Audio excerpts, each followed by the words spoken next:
Mukunda jewellers మొట్టమొదటి factory outlet ఇప్పుడు కూకట్పల్లి, కొత్తపేట్, సోమాజిగూడ మరియు ఖమ్మంలో.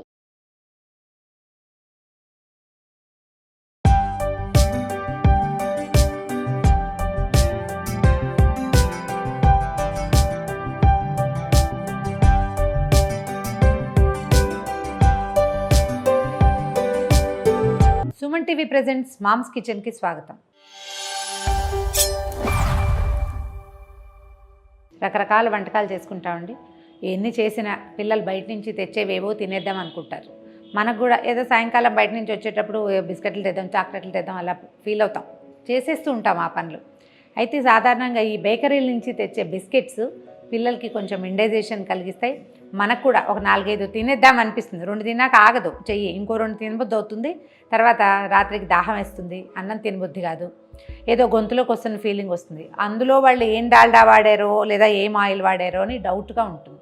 అయితే మనమే ఇంట్లో కుకీస్ లాంటివి రకరకాలు చేసుకుంటే ఎలా ఉంటుందో చూద్దాం. జనరల్గా ఈ వీటికి బిస్కెట్లకి నెయ్యి వాడితే బాగుంటుంది. వెన్న కాదు, మన టేబుల్ బటర్ ఉంటుంది, అమూల్ బటర్ లాంటివి కూడా వాడుకోవచ్చు. లేకపోతే మనం అంతే అవన్నీ లేవనుకోండి, కొంచెం ఒక స్పూన్ నెయ్యి వేసుకుని మిగిలింది మనం రిఫైన్డ్ ఆయిల్ వాడుకుంటాం కదా, సన్ఫ్లవర్ ఆయిల్, దాంతో కూడా చేసుకోవచ్చు. ఈజీ, బాగానే ఉంటుంది. రుచి తేడా ఏం పెద్దగా ఉండదు. కొంచెం నెయ్యి వేస్తాం కాబట్టి నేతి వాసన వస్తుంది. 1 కప్పు బిస్కెట్లు చేయాలనుకోండి, 1/2 కప్ కంటే కొంచెం ఎక్కువ నెయ్యి తీసుకోండి. దీనికి నా దగ్గర ఫ్రెష్ మంచి నెయ్యి ఉంది, సో నేను నెయ్యితోటి చేయాలనుకుంటున్నాను.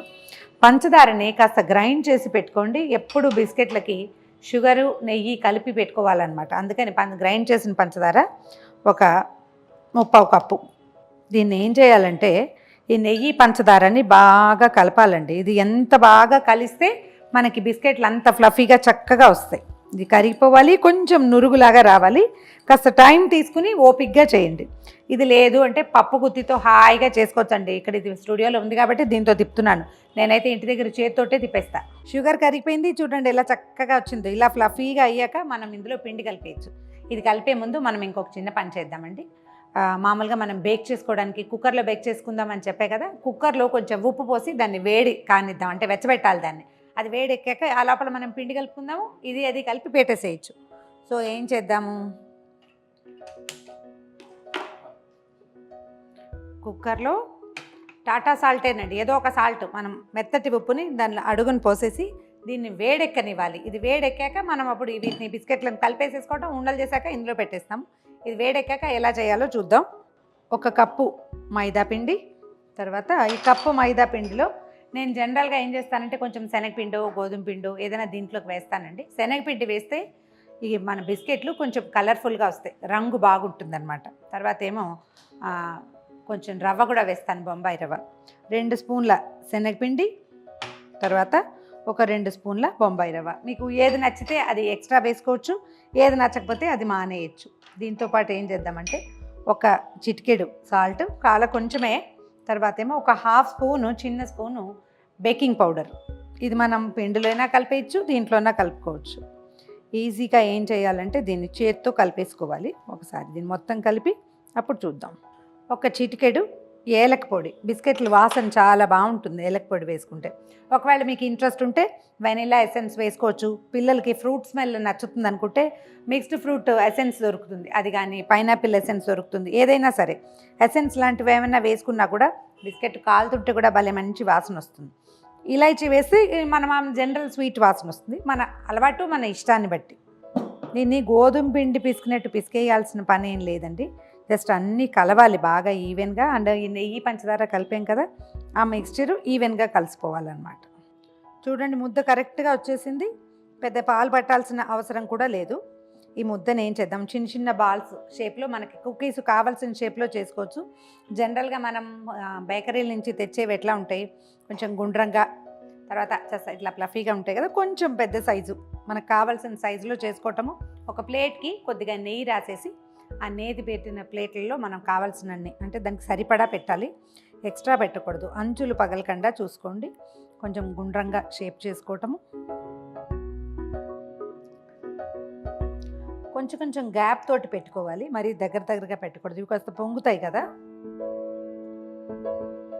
ఇలాంటి పనులు చేసేటప్పుడు మనం కుక్కర్ పెట్టాం కదా, అలాగే ఇంకొకటి పెద్దది ఏదైనా ఇంకో వస్తువు కూడా ఉంటే 2 పెట్టుకుంటే ఎట్ ఏ టైం బిస్కెట్లు తొందరగా వచ్చేస్తాయి అన్నమాట.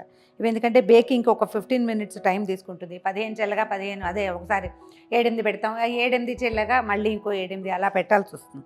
అదే మనం ఒకేసారి 2 పాత్రలు కనుక స్టవ్ ఎక్కించగలిగితే మన వెసులుబాటును బట్టి చేసుకోవచ్చు.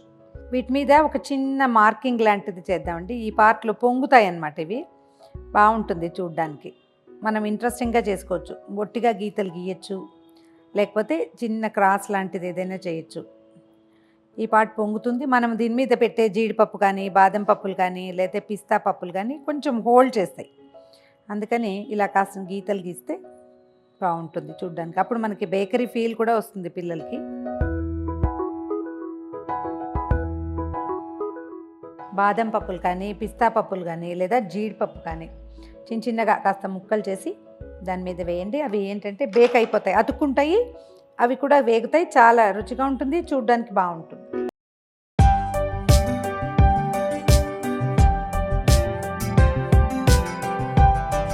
సెవెన్ పెట్టాము. ఇదిగో మన ఉప్పు వేడెక్కిపోయింది. ఒక ఇలాంటి స్టాండ్ ఏదైనా ఒక దాని మీద వేసేయండి. తర్వాత అలాగా ఈ ప్లేట్ని చేతులు కాలకుండా జాగ్రత్తగా అందులో ప్లేస్ చేసేయండి. గ్యాస్ కట్ తీసేసి ఈ మూత పెట్టేసేద్దాం. అంటే ఇంకా స్టీమ్ రావటము అలాంటివి ఏమి అవ్వవు అనమాట. ఈ ఉప్పు బాగా వేడిగా ఉంది కదా, వేడిగా ఉన్న ఉప్పు మీద మనం పెట్టిన ప్లేట్ తోటి చక్కగా కాలుతాయి. ఒక 15 మినిట్స్ నుంచి 18 మినిట్స్ అక్కడ, జనరల్గా 15 నిమిషాలు సరిపోతుంది. మనకి మాడుతోంది అలా అని అనిపిస్తే 12-13 నిమిషాలు టైం పెట్టుకోవాలి దీనికి. 12 మినిట్స్ అయ్యాక ఒకసారి ఓపెన్ చేసి చూసి బాగున్నాయా లేదంటే బాగా ఉబ్బినాయా, బాగా ఎక్కువ రుచిగా కనపడుతుందా, కాలినట్టు బేక్ అయిందా లేదా తెలుస్తుంది. అది చూసుకుని చేసుకోవాలి. లో టు మీడియం ఫ్లేమ్ మధ్యలో అటు పెట్టండి దీన్ని. ఓకే, 15 మినిట్స్ తర్వాత చూద్దాం. దీంట్లో ఉన్న హాయ్ ఏంటంటే మనం ఎప్పటికప్పుడు మూత తీసి చూసుకోవచ్చు. బేక్ అయిపోయినాయి చూడండి.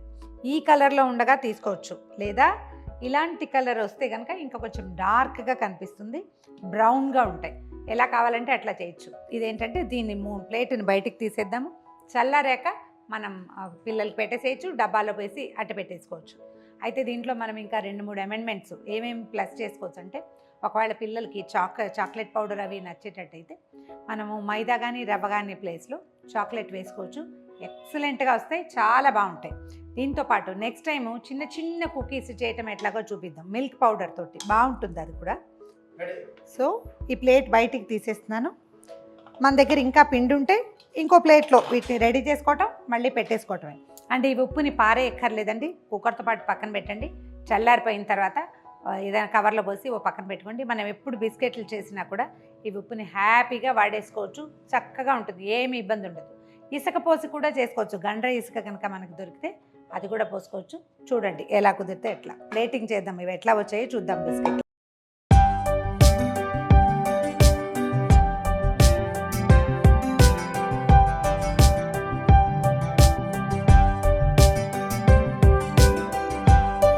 ఇదిగోండి మన క్రంచీ కుకీస్ రెడీగా ఉన్నాయి. వీటిల్లో మనం బేస్ మాత్రం ఉంచుకుని ఏవైనా ఎలాగైనా మార్చేసుకోవచ్చు. చాక్లెట్ కావాలంటే అది కూడా వేసుకోవచ్చు.